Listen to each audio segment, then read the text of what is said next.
तो रिएक्ट में ये जो हमने एप्लीकेशन बनाई थी, यहाँ पे अगर आप देखोगे तो यहाँ पे एक वार्निंग दे रही है रिएक्ट।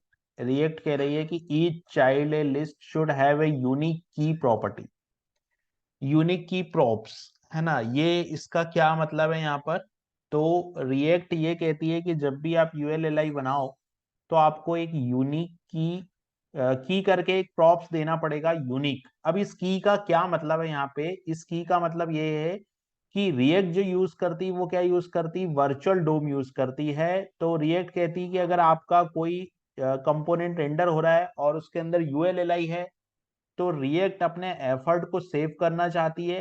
तो अगर उसको कोई यूनिक की मिल जाती है रिएक्ट को, तो वो उस की का यूज करके यहाँ पर जो उसकी री रेंडरिंग है उसको रोक देगी। अभी हम लोगों ने क्या है, की नहीं दी है, तो रिएक्ट को क्या करना पड़ रहा है, रिएक्ट को पूरा एलआई को चेक करना पड़ रहा है बार बार जब भी ये कंपोनेंट अपडेट हो रहा है तब। अगर मैं यहाँ यूनिक की दे दूंगा तो रिएक्ट क्या करेगी, रिएक्ट उस यूनिक की का यूज करेगी और इस कंपोनेंट को बार बार रीरेंडर नहीं करेगी, क्योंकि रिएक्ट यूज करती है वर्चुअल डोमेन। और हमने ऐसा नहीं किया है, हमने ऐसा नहीं किया। तो रिएक्ट ने क्या कहा, रिएक्ट ने हमको बोला है कि यहाँ पर ये वार्निंग रिएक्ट ने दी है, और रिएक्ट ने ये वार्निंग देके बोला है कि इस की का मतलब कि आपको की देनी चाहिए। अगर आप इस टेक्नोलॉजी का जो पोटेंशियल है उसको यूज करना चाहते हैं तो आपको यहाँ पर यूनिक की देना चाहिए।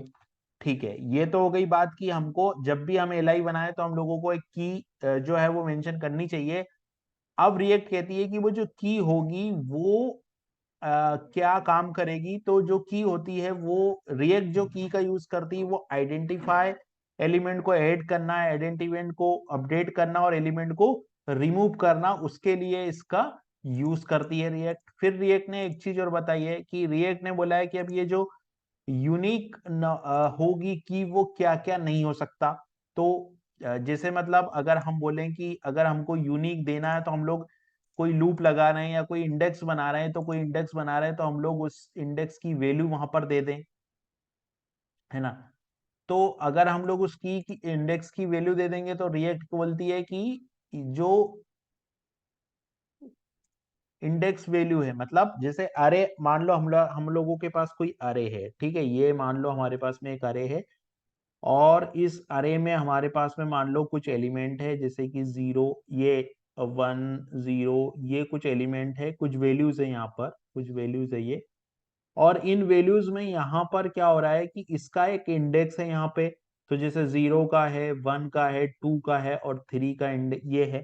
तो जो रिएक्ट है उसका कहना ये है कि ये जो इंडेक्स नंबर है अरे के, ये आपको की यहाँ पर आप उसके इंडेक्स नंबर को की नहीं बनाना चाहिए। क्योंकि क्या होगा, मान लीजिए अगर आपने यहाँ से इस एलिमेंट को डिलीट कर दिया, अगर आपने यहाँ से इस एलिमेंट को डिलीट किया तो अरे का इंडेक्स क्या हो जाएगा, 0 1, और ये वाला जो 3 का इंडेक्स है ये हो जाएगा 2, ये स्विच हो जाएगा 2 की जगह पर, 2 वाला जो है वो डिलीट हो जाएगा।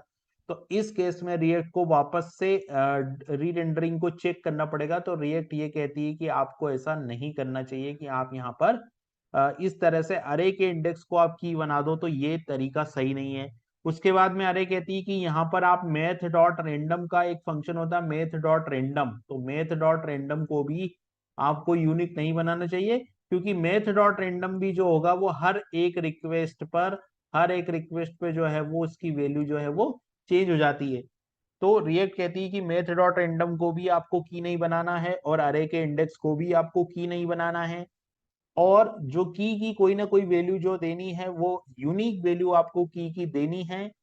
अगर आप यहाँ पर यूनिक वैल्यू नहीं देते हैं, मान लीजिए आपने जो यहाँ पे जो कंपोनेंट पास हो रहा है, जैसे यहाँ पे कहाँ पे कंपोनेंट का पास कर रहे हैं हम लोग यहाँ कंपोनेंट को पास कर रहे हैं प्रोडक्ट लिस्ट से। तो प्रोडक्ट लिस्ट पे अगर मैं जाता हूँ, प्रोडक्ट लिस्ट वाले कंपोनेंट पे जाता हूँ, ये वो कंपोनेंट है, और यहाँ पर हम लोग देखेंगे तो यहाँ पर अगर मान लो मैंने लिख दी की, और की को मान लो मैंने यहाँ पर कोई वैल्यू दे दी लाइक से 5, तो अभी क्या होगा, स्टैटिक वैल्यू हो जाएगी। तो अभी क्या होगी, दूसरी वार्निंग आ जाएगी यहाँ पर रिएक्ट की तरफ से दूसरी वार्निंग आएगी, और रिएक्ट बोलेगी कि ये जो की है वो क्या होनी चाहिए, यहाँ पर यूनिक होनी चाहिए। बेसिकली इस की का, देखिए यहाँ पर आ गया कि जो की वैल्यू है वो सेम नहीं हो सकती, यूनिक होनी चाहिए।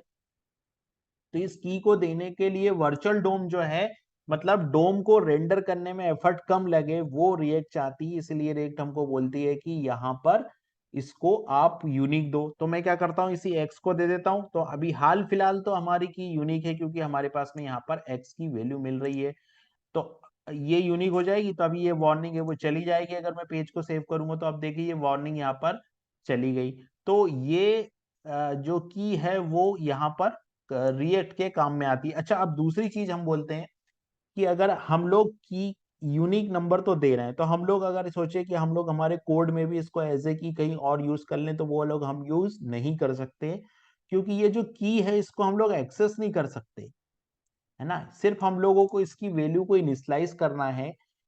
इसका जो भी जो वैल्यू है इसकी, वो रिएक्ट यूज करेगी अपने वर्चुअल डोमेन के लिए। मतलब कंपोनेंट को रीराइट करते समय रिएक्ट ये देखेगी कि इस वाली एलआई में कोई अपडेट नहीं हुआ है, तो उसको रिएक्ट जो है वो रीरेंडर नहीं करेगी।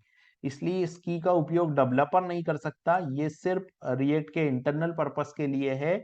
और ये की हमको यूनिक देना चाहिए, अरे की कोई इंडेक्स वैल्यू इसमें नहीं देना चाहिए हमको, और मैथ डॉट रेंडम का यूज करके कोई स्ट्रिंग हमको नहीं देना चाहिए, क्योंकि ये दोनों ही चीजें चेंज हो जाएगी, है ना। हमको कुछ ऐसा कॉम्बिनेशन देना है जो चेंज ना हो। मान लीजिए हमारे किसी किसी कंपोनेंट में 5 प्रोडक्ट है, कल हम लोगों ने 10 किए, तो उसके आगे का हमको एक ऐसा पैटर्न डिसाइड करना पड़ेगा कि उसके आगे का यूनिक पैटर्न अपने आप में बनता चला जाए। तो इस तरीके से ये जो है वो रिएक्ट काम करती है यहाँ पर।